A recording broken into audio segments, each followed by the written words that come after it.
And to answer your question, yes, there's many people that placed. 27 to be in fact. So this was the first place winner for other miscellaneous. We just looked at before other tools, apps, utilities, which was traffic system. And so we'll wait for everyone to load in, Maddie. And while we're doing that, I'll just kind of go over some of the others. For meme, the winners were sphere detector. Is everyone loaded in?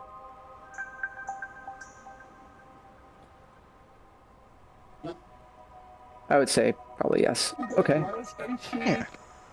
So, yeah, Maddie, can you tell us a little bit about the Novahawk? Well, what side do you want to hear it from? Because I've got a whole bunch of my team members online too that might be able to impart bring in their anyone. own. Please bring. Okay. Yeah, we can bring it. Just invite anyone in. And I'm totally fine. Totally good with having people come in. Yuki, and is Duff still around? He is. So we'll for some more to come in. While they're doing that, I'll just answer. So Superfly also. For some more people to come in. For Avatar Gunner for Gunbot. These are just the first place winners right now. For Avatar Archery, it was Badge. Oh man, Badge Maker. Bear for actually getting to Badge Maker for this. From and there goes my friend. Avatar Miscellaneous was Figurine Generator. The team's I'm on all here. Pimax. It took a long day to be on Pimax. Oh, taking a little bit of time. Come on, everyone's still loading in. Bye. And Hey guys. Hello. World Miscellaneous, Actually, it's running Time really and well. Steam. For World Game, Abandonware, and World Social was Rocky Retreat. And I can go over the other ones, maybe when we're loading in on another world. Okay, so is everybody loaded in? I'm a bit slow. I'm still at home, actually.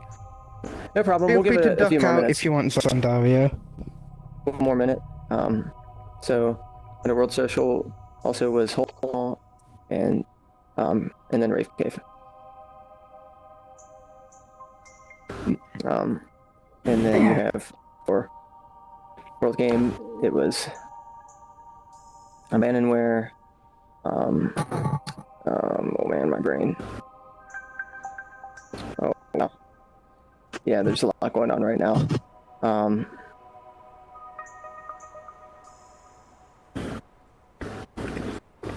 Okay, there we go. Fully loaded. There you are.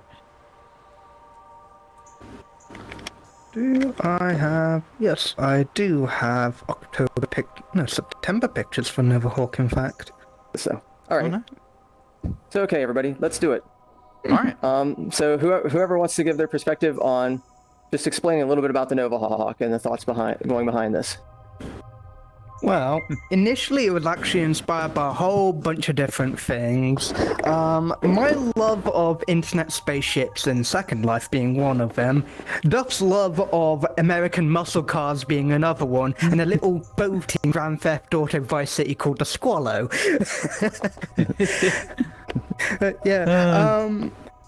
If we actually come over here, there's an entire history board right here for you to actually see from like all the stuff, like the initial concept actually, like this fella right here, Sans the Blue Lions, was actually kind of the initial concept we started with, and Duff actually illustrated that.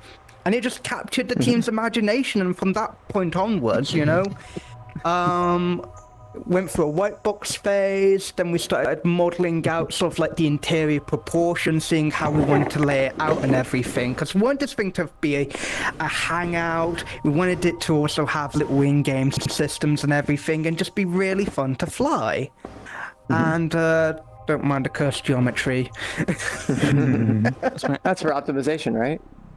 Oh no, that was just, we found out we could create skews using scales, so we decided to put me on a character parent and said skew to see what happened. I became a triangle. Yes. Yeah, but it basically went white box, then we passed off to Irix for the actual grey box phase, and, well, the man, the myth and legend basically went from there, sort of went from that to that, and then eventually in game, and it just kind of all came together from that point onwards. Once it was actually in game and we had a physical model, the pieces started to fit together one after the other. Ukulop and Irix actually came in about halfway through the project. And they were able to basically take apart some systems for us, learn from it, and basically produce an actual flight system this ship uses, which is actually incredibly simple when you look at the logics for it. It's literally a bunch of packets XYZs to a smooth transform and on a local, global transform. But Nice. yeah. So don't forget about the controls being a big part of it. Trying The controls that trying to theorize the different ways to control. Past projects, I've done hard code math the whole way and just set global transform, just do my own math. For this project, we actually used character controller to be able to bump into stuff. I took inspiration from Hebo's system for one. We picked that apart to see kind of how it works, and we looked at many other projects as well, but I got it down to pare down to be pretty simple in the end. Nice. Yeah. It ended up becoming an almost hybrid system of a character controller with some of the more traditional non-physical fly systems you see out there in things like Jax's shuttles, for instance. The character parent particularly is incredibly simple and a little bit overzealous in this version, but it works, and it works a charm, even though it does cause a little bit of motion sickness with the speed and how overtuned the ship is. One of the other big things we had with it too was we wanted it to be kind of open source from the beginning and make it modular too, so you could basically grab a model offline and bolt the entire system to it.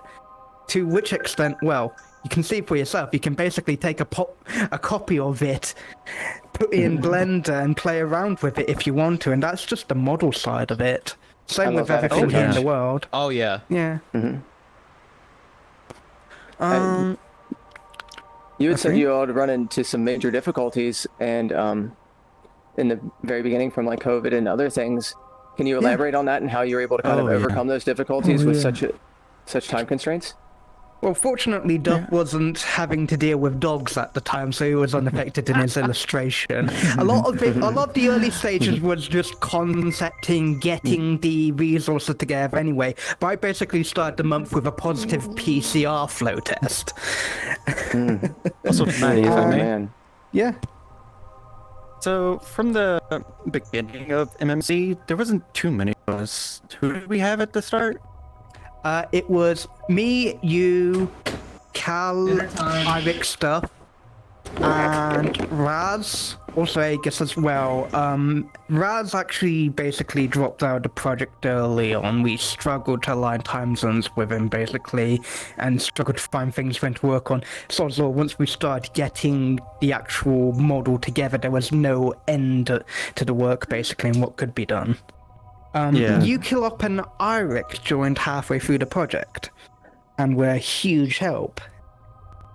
Yeah, it was a big kickstart for us. But as Maddie mentioned, like much earlier, just when September was rolling in, that's when Hurricane Ida popped around. A lot of our concepts for the way the ship would function, I've been doing a lot of planning for that logics and such. And I was going to be a big part of that. Though, since Hurricane Ida came, I was in Texas for about a week or so, maybe a week or two. And I've been out of town for, well, ever since then. Luckily, our place is fine, though. Good. Mainly just having to deal with a cut tree. Though, in the meantime, I've tried to do what I could. I'm just not comfortable with doing desktop logics and such. So I took the time to instead kind of do more model stuff. Like, I spent a lot of time doing the textures, which is actually just a... Actually, can I pop it out? It's just a little palette. That's all it is. So Yeah, they're it's just in completely vertex vector colored. paint. Yeah, it's vertex color, just vector painted, basically. Mm-hmm. So it's just like a little 12 by 12 texture or something. Zandaya was also responsible for retopologizing the actual model that Irix produced in the end, basically lining the vertices up, making it all sort of neat and easy to texture, which unfortunately we still weren't able to fully use and actually take into the substance because the maps were too big and our team didn't have enough experience working with texturing programs to give it a true to form texture. Which is where instead we basically went for the vector painted approach to it, which also has its benefits, as you will now see. I really like it because when I was messing around in Substance trying to see what I could do, I had some decent materials, though I wasn't too fond of how it looked. When I tried doing the face coloring, I was like, you know, it kind of looks like a little cartoonish. Like, go with that and just full dive with it. And I think it came out pretty well. Oh, cool. You can basically just you can just invert like the red, green, blue, and everything, or even hue shift it if you want to. Nice. And turn it into different colors using that. We do eventually plan on giving it some actual textures. If not, we'll just double down on the actual vector painting and making more areas of it have different maps and different colors, so you can hue shift it. Nice. So shall we get on the ship while we're talking about it? Oh, no. Sorry, after you. This entire lower area, initially we thought up to ourselves we were going to use custom mesh geometry for the character controller itself. We quickly found out that no, actually we couldn't. We could only use a single piece of convex hull mesh, and that was not fit for our purpose. So we basically scrapped that and went with a traditional box under the ship approach to the character controller. I'm sorry, but we are getting tired, so Okay. could you tell him good night later? Okay. We are leaving. Thank you for inviting us. No problem. here. Thank you for being here, and have a good night. Thank you. Good night. Fun fact about the ambience too, by the way, it's so CC0 we lost where it came from. Good night. Which thing, the music or the... The music. The ambience we're pretty sure came from Zane. It was one of his sound donations. But yeah, yeah. By the way, Robots, Yeah, this entire Robots area they is a went to sleep. character parenter. You went to sleep? Robots and I forget the name of the other one. I'm sorry. Oh, that's okay. It's very late. Oh, you're getting I exist. think. Pickadingle? Yeah, it's very late. Yeah. Oh, yes. Nice. And...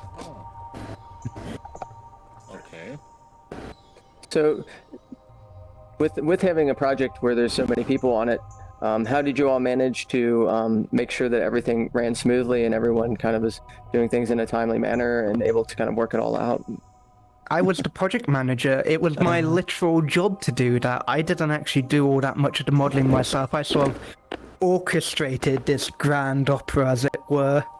But a lot of it was just simple communication and a little bit of social engineering. Hosting a world and keeping it open for people to just work together in was kind of the heart of it all. So people could see when we were online and people could come in and pitch in. Other than that, it just took some nudging and poking in Discord and setting, goals and deadlines, basically. Yeah, given how our skills were set up, it had to be almost pipelined to where you had our main team coordinator over here. I personally did the illustration and concept art before any of the builders myself was included as a 3D modeler at first. I only did the white box phase, and then CytraX took over. And then after that, once you have your model, it's just down to programming it and coloring. So at that point, you know, it's just a full pipeline system for the entire team. Nice. Yeah, there was a fair bit of back and forth, handling the model and everything. If anything, I think working with CytraX was the most challenging thing because we had to line up our schedules and I kind of had to keep him on track. But once things started working, they worked fine. Like, seriously, we got stuff done in record time, I feel like, even despite the fact we didn't get all the things in we wanted. Like, I really wanted the engines to turn and tilt. I didn't want thrust vectoring, I just wanted them to, you know, shift left and right when the ship turned. And Sandario was going to do it too. Yeah. Hard math, man. You're going to be renamed to Math Man at this rate. Yeah. I mean, also the component system. Yeah. But yeah, this actually, the area we're actually in at the moment is also a part of a Collider user tracker for the screen you see up there, where it's actually giving the pilot's top-down view as well of the ship. So you can actually see the ship coming in for landing. It's still a bit clunky though, and well, yeah, you'll see later. Yeah, this entire area is basically supposed to be observation/recreation, your hangout room, as it were. And the struts help a lot with the actual motion sickness when the vehicle's in motion too. Oh, yeah. It gives an accurate frame of reference for you to anchor yourself against. Did you want to go up to the actual bridge? Yeah, I'd love to see a tour. Please. Yeah. Let's check out all the areas. Well, Sure. there's not much to say about the actual midship and engineering besides the conceptual stuff that we want to do after MMC. Like, we were going to have a full component system in the ship where various components can dictate how the ship functions and how it changed the actual flight characteristics down the line. Things like the ship being slower to turn, faster to turn, using more fuel, using less fuel, and things like an actual torpedo rack where you actually have to push the missiles into. Yeah, they actually have to manually load like missiles into like the missile system thing, or control turrets and whatnot from little consoles dotted around the ship. Some of that I do have some functioning prototypes. Yeah. Cool. And in here there isn't much either, it's kind of just placeholder components too. So these are all part of like placeholders really in some ways. Yeah. We were gonna have a sound system in here too, but we quickly figured out that the multi-lerp audio clip player had static feedback whenever you started driving its playback. Which wasn't pleasant, yeah. It's actually disabled on the ship, so you could take it apart in your own time and see what's wrong with it. But yeah, onto the bridge, where, well, most of the magic happened, to be honest. Oh, yeah. Yeah. So, yeah, again, 2 screens, Collider user tracker again, so you can actually see those screens. The actual flight system itself, Do you want me to explain it? Yeah, go ahead, explain it. So- In fact, we have the entire... Yeah, I ended up having to draft out and illustrate an actual control system that these two here, fantastic job in making it actually happen, by the way. But essentially, the idea was to allow the user either in VR or in desktop mode to control the ship. And it only takes one locomotion button. I believe it was trackpad for the Vive controllers, and then it was just secondary for, you know, everything else. But essentially, what this says is this controls your roll. This will control your pitch of the nose, so just this stick right here. This will control the actual power and movement of the ship. So forwards is forward, backward is backwards. This And is don't currently ask us what the second lever does yet, it's the F-all switch, as it were. Yeah. It does F-all. Originally, that switch was going to dictate the actual direction of where you were going to go. So it was almost like a reverse switch. But due to the time constraints, we were unable to implement that. However, it's just a placeholder. It's there to look pretty for right now. Let's see. As for these controls, these buttons right here were supposed to be able to control some of the ship's functionality, such as the doors, lights, and a few other components that we were going to have in place. Pretty sure I got the doors working. You did? All right. Pretty Sorry. sure I did. Oh, yeah. They So- only work on physical touch, it turns out. I found out that out later. They do not they work from weren't. lasers. yeah. Something else we're going to have too, of course, was the chair actually being adjustable, both in height and length, so you could actually slide it in. Do you want to give it a fly measure? Oh, I'd like to see one of you all fly, because then that way I can see your perspective, actually. Oh, sure. Oh, and one more thing.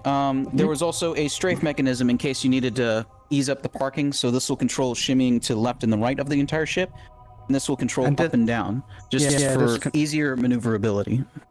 Okay. If it wants So to these go up screens there. are doors just open. from like third-person perspective of it. There was one down below on the lower level as well. Yep, the ship is taking off now, and... Oh. Which door opened? Was that the left side? Yes. You see, I'm guessing the There we go. that was left. overrides everything. Yeah. If you look in the rearview mirror too, the actual engine nacelles spin while the ship is in flight, and that's actually dictated by the speed the ship is going at. Nice. Yeah. Unfortunately, we had a slight issue where we forgot to actually clamp the values of the actual throttle when you're in desktop mode. So desktop mode can go infinitely fast to the speed of floating point, whereas VR players are stuck to a peasantly 12 ms.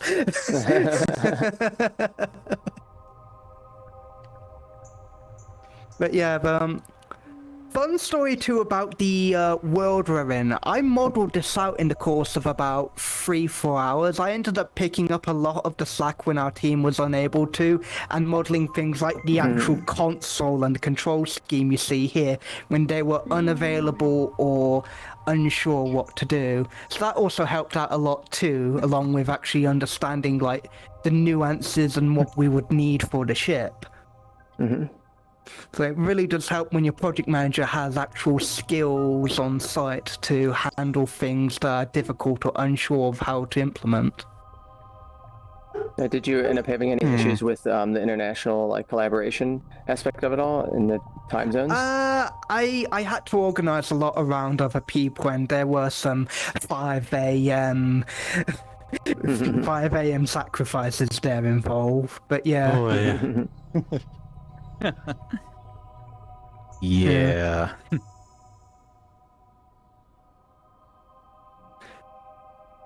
Thanks for the follow, Yakaringo. So, now, did you use primarily Discord for all of your project management? I know I ask a lot of project management because I think a lot of people don't think about how much, when you're working with teams, goes into just having different ways of the operation, as far as the different parts of the operation running smoothly, and easy ways to pass communication and different aspects of the project. Like, for instance, did you use anything for setting up goals to be able to easily see the goals and achieving them? Any type It of varied actually. We messed around a lot with just writing up stuff in the world itself as we worked on it. We ended up using both Yuki's Nello board and I believe Arello too for times, but they didn't remain in world, of course, because they weren't a part of the actual MMC entry. Of course. But other than that, a lot of it was literally just Discord and coordinating via Discord and in world. Yeah. Interesting. One of the nice things about the ship, though, is when it actually hits the ground, it comes to a complete stop. It just completely grounds itself. So if I just bring it down here... Oh, might be... There we go. There we are. The ship Nice. is now stopped. Wonderful. Well, There we go. thank you for sharing everything. This is fantastic. Yeah. It's always great to hear from the creators to see their perspective and see what you all think of as far as what you like to do in the future, what problems you run into, and how you think about a work, especially in a group setting. Well, this is just the beginning for the Novahawk. We want to make this thing like the Firefly or Millennium Falcon of Neos and try and keep it optimized like that too. We want this to be the sort of thing that new players will pull out, play around with, and think, this is really cool. I want to go to big open maps where I can fly this around in. In the case of some people, they'll literally just shrink it down and reenact the magic school bus. Sounds good to me. Which has happened on about 4 occasions so far. Oh my god. Yeah. But yeah. Well, thank you for sharing, and you're all welcome to keep world hopping. There's a few more worlds we'll be checking out, but once again, thank you. You're welcome. Thank you for sharing. And wonderful job. Nice. Congratulations, guys. You did amazing. Yes. Thank you. Yeah, I really appreciate it. Thank you. Really surprised us. Thank you so much. Malcolm Reynolds would be so happy to fly this ship. And we'll be leaving this world and jumping back. Take care. Bubbles. What? Bubbles.